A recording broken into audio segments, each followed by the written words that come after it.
मेरे प्यारे दोस्तों, मैं Ratnabhushan, friend motivator and guide to IAS aspirant, international motivational speaker, leadership trainer, CEO, coach, political strategist and policy adviser. Galileo ने 300 से भी अधिक वर्ष पहले कहा था, आप किसी आदमी को कुछ सिखा नहीं सकते, आप सिर्फ उसे अपने अंदर में से सीखने की में मदद कर सकते हैं। जैसे लॉर्ड चेस्टरफील्ड ने अपने पुत्र से कहा था, संभव हो तो दूसरे लोगों से ज़्यादा बुद्धिमान बनो, परंतु ये बात उनसे मत कहो।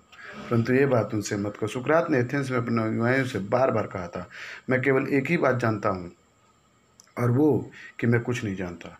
मैं यह दावा नहीं करता कि मैं सुकरात से ज़्यादा बुद्धिमान हूँ, इसलिए मैंने लोगों को यह बताना छोड़ दिया कि वे गलत हैं, और मैंने पाया कि इससे मुझे बहुत फ़ायदा हुआ। तो लोगों को गलत बताना और भी उनके मुंह पे आपके लिए खतरनाक हो सकता है,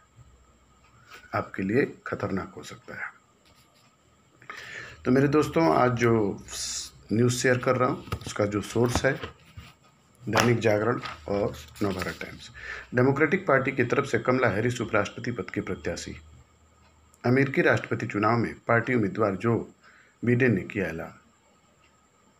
अमेरिका के राष्ट्रपति चुनाव में डेमोक्रेटिक पार्टी के उम्मीदवार जो बिडेन ने भारतीय मूल के सीनेटर कमला देवी हैरिस को उपराष्ट्रपति का पद उम्मीदवार अपना रनिंग मेट बन चुना है। ऐसे पहली बार हुआ जब किसी अश्वेत महिला को देश की सबसे बड़ी पार्टी की तरफ से उपराष्ट्रपति पद का उम्मीदवार बनाया गया है। अगर हैरिस उपराष्ट्रपति बन जाती हैं तो वह इस पद पर काबिज होने वाली वह अमेरिका की पहली महिला होगी और देश की पहली भारतीय मूल की अमेरिकी और अफ्रीकी उपराष्ट्रपति होंगी।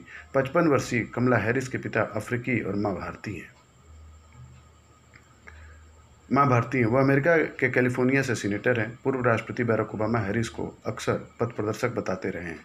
77 वर्षीय बिडेन ने मंगलवार दोपहर एक लिखित संदेश में इसकी घोषणा कर कई दिनों से जारी अटकलों को समाप्त कर दिया। अमेरिका की कमला। अमेरिकी राष्ट्रपति चुनाव में डेमोक्रेटिक प्रत्याशी जोसेफ बाइडेन का अपनी रनिंग मेट के तौर पर कमला हैरिस को चुनना एक लिहाज से महत्वपूर्ण है। वह किसी प्रमुख पार्टी की ओर से उपराष्ट्रपति पद के लिए मनोनीत होने वाली पहली अश्वेत महिला तो हैं ही, भारतीय मूल की पहली व्यक्ति भी है।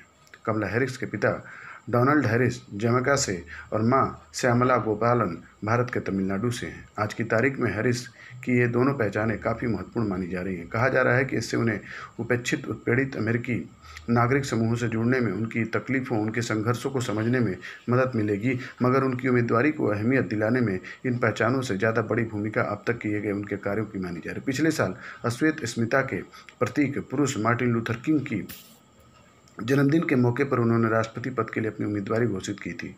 तब भी वे मीडिया में ज़्यादा तवज्जो और उनके काम को दी गई थी, और वो अब उपराष्ट्रपति पद की रेस के लिए डेमोक्रेटिक पार्टी द्वारा मनोनीत किए जाने के बाद भी इसे ही उनका प्लस पॉइंट माना जा रहा है। कमला हैरिस की जन्म की पहचान चाहे जो भी हो, पर वह आधुनिक उदार मूल्यों के लिए लड़ने वाली, मानवाधिकारों के लिए संघर्ष महिला के रूप में मानी जाती रही हैं।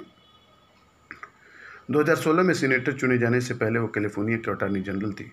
ब्लैक लाइव्स मैटर आंदोलन की मौजूदा पृष्ठभूमि में अमेरिकी नागरिकों का एक बड़ा हिस्सा उन्हें उम्मीद भरी निगाहों से देख रहा है।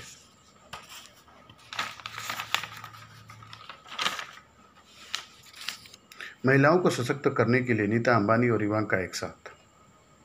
भारत में डिजिटल अर्थव्यवस्था तो बढ़ती जा रही है, लेकिन महिलाओं को इस सेक्टर में पूरी हिस्सेदारी नहीं मिल पा रही है। अब इस समस्या को दूर करने के लिए नीता अंबानी की अध्यक्षता वाली रिलायंस फाउंडेशन ने अमेरिका की United state agency for international development के साथ हाथ मिलाया। इस काम में अमेरिकी राष्ट्रपति डोनाल्ड ट्रंप की बेटी और सलाहकार इवांका ट्रंप भी मदद करेंगी।